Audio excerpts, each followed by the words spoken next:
अपने बेटे ऋषु के माथे से टपकते हुए पसीने को देखकर सविता की हालत खराब हो गई। ऐसा आज पहली बार नहीं हुआ जब ऋषु नींद से घबरा कर जागा है। हाय मेरा बच्चा, न जाने किसकी नजर लग गई है तुझे। जब से मेरे बच्चे ने 10वीं के एग्जाम में स्कूल टॉप किया है, तब से रोज बुरे बुरे सपने आने लगे हैं। हाँ माँ, मैंने आज फिर से एक काले साए को देखा। वो यहीं मेरी आंखों के सामने खड़ा था। माँ, मुझे बचा लो माँ। वो मुझसे कह रहा था कि मुझसे बदला लेगा। माँ, कहीं ये प्रशांत। चुप कर, कैसी बात कर रहा है? दोबारा उसका नाम मत लेना। तुझे पता है ना, उस प्रशांत ने आत्महत्या कर ली, तो बार बार उसका नाम मत लिया कर। मम्मी, क्या सच में प्रशांत ने आत्महत्या की थी? चुप कर, बहुत सवाल पूछता है आजकल। और फिर रात के वक्त सविता के पूरे घर में एक अजीब सा काला धुआं छाने लगा। गहरी नींद में सोई सविता की जैसे ही आंख खुली, उसका दम घुटने लगा। वो दौड़कर ऋषु के रूम की तरफ गई, जहां उसके दरवाजे पर घूमती एक काली परछाई देख वो बुरी तरह से घबरा गई। कौन है वहाँ? कौन है? सामने आ। ये तुम्हारी काली करतूत।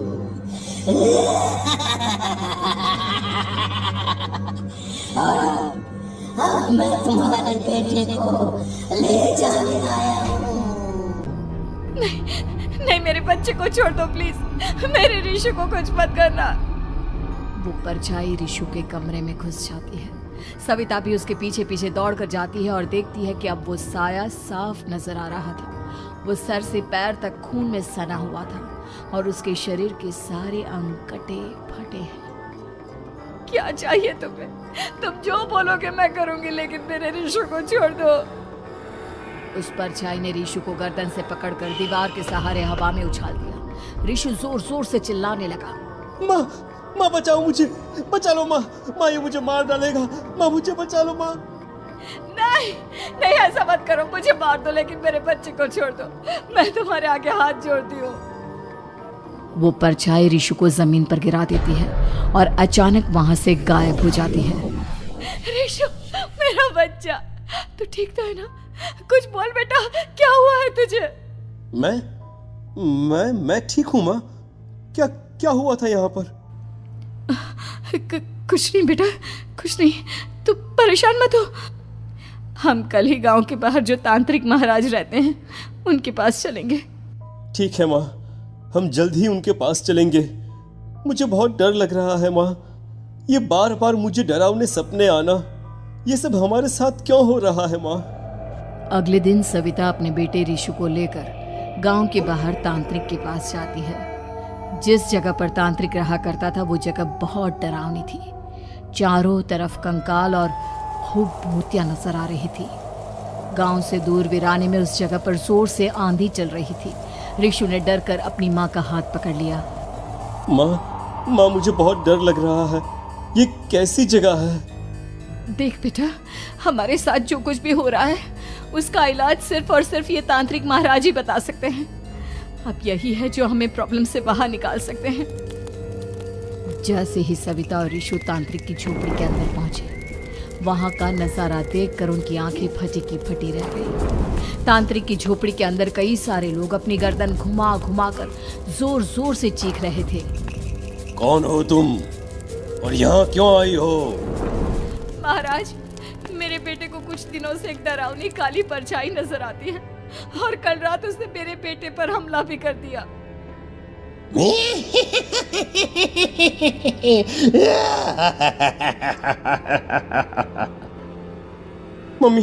मम्मी हमें यहाँ से चलना चाहिए। ये जगह मुझे ठीक नहीं लगती। नहीं बेटा, ऐसा नहीं कहते। रुक जाओ, 2 मिनट के लिए रुक जाओ। क्या कहा? काली परछाई? तुम्हारे बेटे पर किसी काली परछाई ने हमला किया? हाँ महाराज, वो कह रही थी कि वो मेरे बेटे को कुछ कर देगी। कोई उपाय बताइए महाराज, मेरे बेटे के साथ कुछ गलत नहीं होना चाहिए।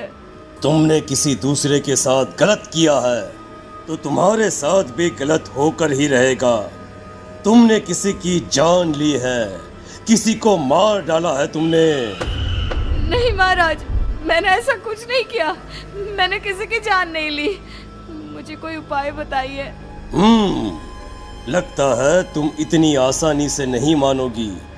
मैं तुम्हें अभी उस काली परछाई से मिलवा देता हूँ और वही सारा सच तुम्हारे सामने लेकर आएगा। सविता और ऋषु ने डर के मारे अपनी आंखें बंद कर ली। तभी अचानक तांत्रिक की झोपड़ी में अजीबोगरीब आवाजें गूंजने लगी। सविता और ऋषु बुरी तरह से कांप रहे थे।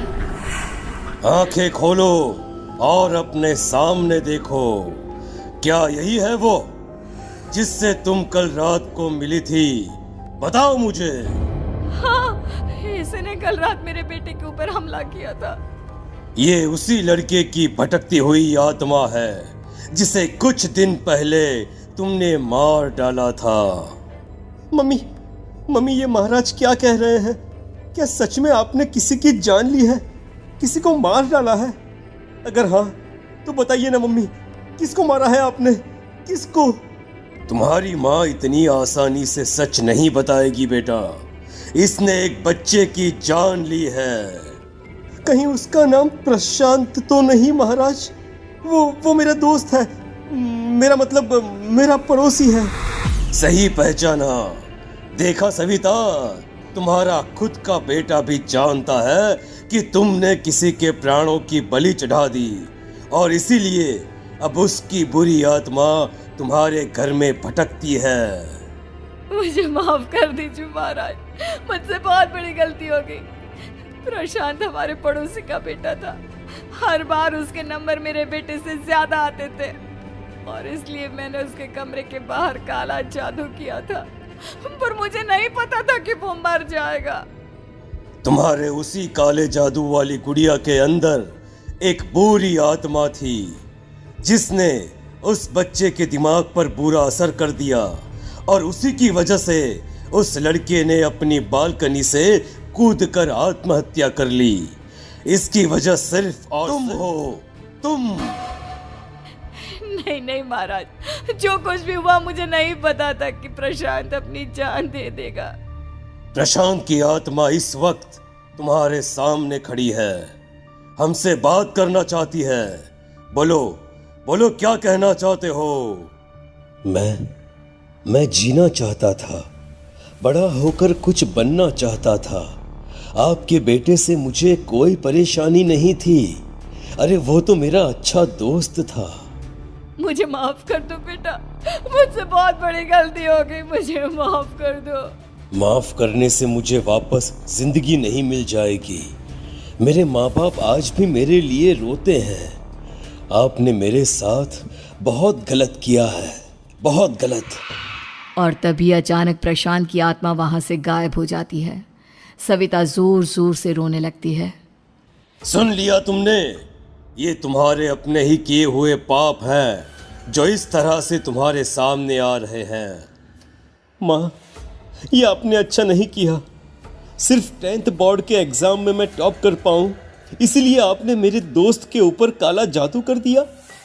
नहीं मम्मी, नहीं, अब हम कभी खुश नहीं रह पाएंगे, कभी नहीं। मेरे दोस्त की आत्मा को कभी शांति नहीं मिलेगी मम्मी, कभी नहीं। लेकिन मैंने जो कुछ भी किया सिर्फ तुम्हारे लिए किया। वो लड़का हमेशा फर्स्ट पोजीशन पर आ जाता था और इस वजह से हमेशा तुम्हारे मार्क्स कम पड़ते थे। मैंने तो सिर्फ उस पर एक छोटा सा काला जादू किया था बेटा। मुझे क्या पता था कि उसका ये नतीजा निकलेगा। जिस गुड़िया को तुमने उस लड़के के कमरे के दरवाजे पर लगाया था, दरअसल उसके अंदर एक बुरी आत्मा का प्रवेश हो गया था, जैसा कि अक्सर काला जादू करते समय हो जाता है। मुझे अपनी गलती का एहसास हो गया है।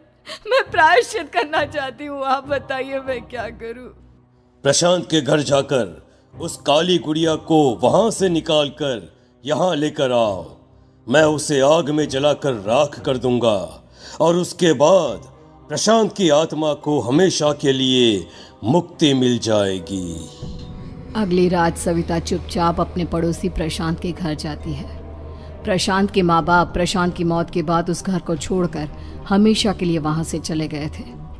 जैसे ही सविता उस घर के अंदर कदम रखती है, उसका सामना अजीबोगरीब हैवानियत से भरी आवाजों से होने लगता है। ऐसा लग रहा था जैसे कोई बुरी तरह से चीख रहा हो। सविता जैसे ही प्रशांत के कमरे के बाहर पहुंचती है, वहां पर लटकी हुई गुड़िया के शरीर से खून टपकने लगता है। ये क्या हो रहा है? इस गुड़िया के शरीर से खून क्यों टपक रहा है? सविता हिम्मत करते हुए उस गुड़िया को वहां से उतारने की कोशिश करती है, लेकिन तभी अचानक से बहुत भयानक दिखने वाली औरत उसकी आंखों के सामने आकर खड़ी हो जाती है। मैं यहाँ से कहीं नहीं जाऊंगी, और अगर तूने मुझे यहाँ से हटाने की कोशिश की तो मार डालूंगी मैं तुझे। नहीं नहीं, मुझे तुम्हें यहाँ से ले जाना ही होगा, नहीं तो मेरा बेटा, उसकी जान को खतरा है। मैं तुम्हें नहीं छोड़ सकती। अगर तुम्हारे अंदर हिम्मत है तो मुझे इस घर से बाहर ले जाकर दिखाओ। और ऐसा कहकर वो औरत सविता के ऊपर हमला कर देती है और उसे हवा में उछाल उछाल कर जमीन पर पटकती है। लेकिन तभी अचानक मौका देखकर सविता अपने हाथ में ली हुई सुई उसके हाथ में चुभो देती है। हाथ में सुई लगते ही वो औरत जमीन पर तड़पने लगती है। ये क्या किया तूने? ये क्या कर दिया? तुझे ऐसा नहीं करना चाहिए था। तांत्रिक ने मुझे कहा था कि तुझसे जीतने का सिर्फ यही एक तरीका है जिससे मैं अपने पापों का प्रायश्चित कर सकती हूँ और अपने बेटे की जान बचा सकती हूँ। और उसके बाद वो डरावनी दिखने वाली औरत एक छोटी सी जादुई गुड़िया में तब्दील हो गई और सविता ने उसे ले जाकर तांत्रिक को दे दिया।